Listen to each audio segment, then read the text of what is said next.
Assalamualaikum warahmatullahi wabarakatuh. Kembali lagi dengan saya Nurlita Damayanti, mahasiswa IAIN Metro, jurusan Tadris Biologi.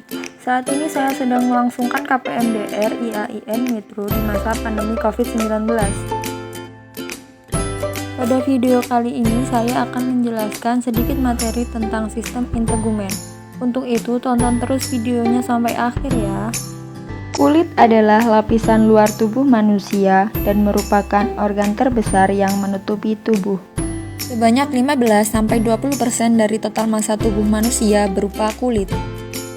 Jika dibentangkan rata pada orang dewasa, kulit manusia bisa menutupi area seluas kurang lebih 2 meter persegi atau sebesar sebuah selimut kecil. Tetapi tidak seperti selimut pada umumnya, sistem organ ini lembut, kuat, tahan air, dan punya kemampuan memperbaiki diri sendiri.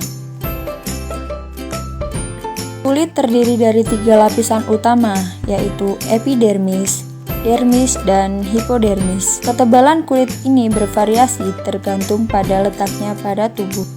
Dari yang paling tipis yaitu kurang dari 0,5 mm dan yang paling tebal bisa mencapai 4 mm.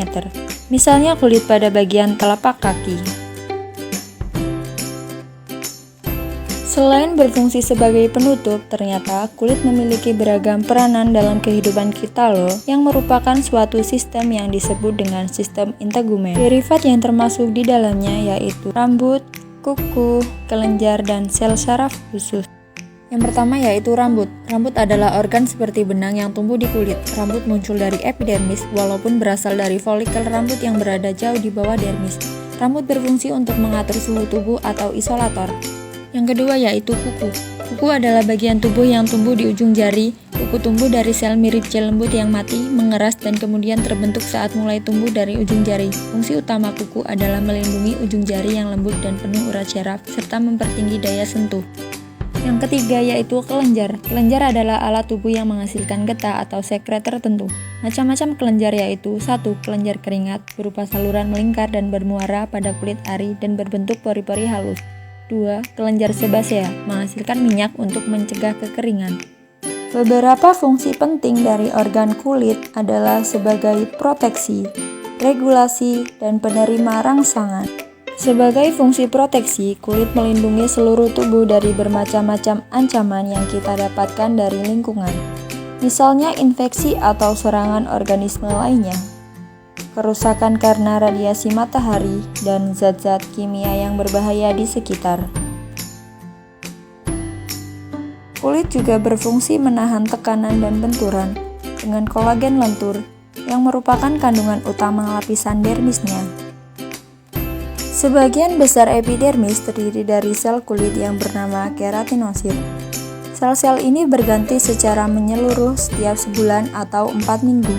Saat sel baru terbentuk di bagian dasar, akan mendorong sel-sel yang lebih tua sehingga terdorong ke bagian atas. Saat sel-sel ini bergerak ke atas, sel-sel ini akan diisi oleh protein yang dikeraskan yang dinamakan keratin.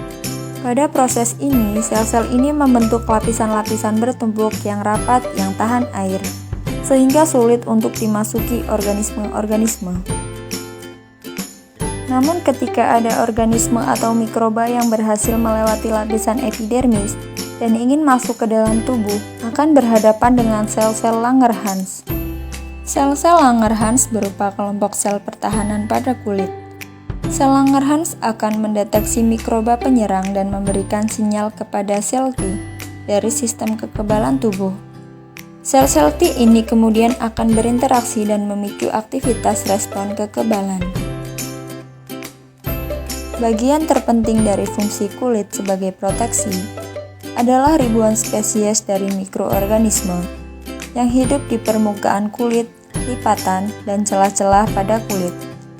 Mikroorganisme ini berupa bakteri dan fungi yang dapat hidup dalam zat berminyak yang dihasilkan oleh kelenjar atau lapisan dermis. Mikroba-mikroba ini menjaga sistem imun selalu dalam keadaan waspada, memastikan siap berinteraksi saat tubuh dalam keadaan bahaya. Selain sebagai proteksi, kulit berfungsi sebagai regulasi, di mana merupakan organ pendeteksi sekaligus membantu mengatur suhu tubuh. Kulit dapat mendeteksi suhu lingkungan yang panas atau dingin, yang kemudian disampaikan ke otak. Saat informasi ini diterima, otak akan memberikan respon ke pembuluh darah yang ada pada kulit. Akibatnya pembuluh darah akan merenggang jika tubuh terlalu panas, yang mana terjadi proses melepasnya panas dari darah melalui kulit, atau menyempitnya pembuluh darah jika tubuh terasa dingin sehingga menyerap panas dari lingkungan. Dalam keadaan panas, kelenjar keringat akan mengeluarkan keringat melalui saluran ke permukaan kulit, memindahkan panas keluar dari tubuh. Selain kelenjar keringat, rambut yang ada pada kulit juga dapat dipicu untuk menyerap atau melepaskan panas dari tubuh. Pada umumnya, manusia memiliki 5 juta folikel rambut yang ada pada setiap permukaan kulit kecuali telapak tangan dan kaki. Sebanyak 90.000 hingga 150.000 folikel rambut terdapat di kepala yang berfungsi melindungi kulit kepala dari kerusakan fisik dan radiasi matahari. Berbeda dengan panas, saat suhu dingin, otot-otot kecil yang ada pada kulit yang dinamakan arektor pili menyebabkan rambut berdiri tegak. Ini dapat kamu lihat saat kamu kedinginan atau biasanya saat tubuh merinding. Rambut yang tegak ini bertujuan menangkap panas yang ada di dekat permukaan kulit. Berikutnya ada macam-macam penyakit pada sistem integumen. Yang pertama yaitu bisul. Bisul adalah infeksi kulit yang berbentuk benjolan kemerahan dan dapat membesar. Bisul disebabkan adanya infeksi bakteri Staphylococcus aureus yang melewati folikel rambut, kelenjar minyak, dan juga kelenjar keringat. Yang kedua yaitu kudis. Kudis merupakan penyakit kulit yang disebabkan parasit tungau. Masalah kulit ini bisa menular pada orang lain. Yang ketiga yaitu eksim. Eksim ditandai dengan rasa gatal berlebihan pada kulit dan dibarengi warna kemerahan, bersisik atau pecah-pecah. Yang keempat yaitu jerawat. Jerawat disebabkan karena kurang menjaga kebersihan kulit sehingga kotoran mengendap dan menimbulkan bintik yang disebut jerawat. Biasanya muncul di bagian wajah ataupun tubuh lainnya seperti di punggung. Yang kelima yaitu melanoma. Melanoma merupakan kanker kulit berbahaya. Biasanya ditandai dengan membesarnya tahi lalat yang mengalami perubahan warna hingga menunjukkan gejala peradangan. Itu tadi penjelasan tentang sistem integumen dan juga macam-macam penyakit pada sistem integumen. Sebaiknya kita lebih baik mencegah daripada mengobati. Semoga bermanfaat. Terima kasih.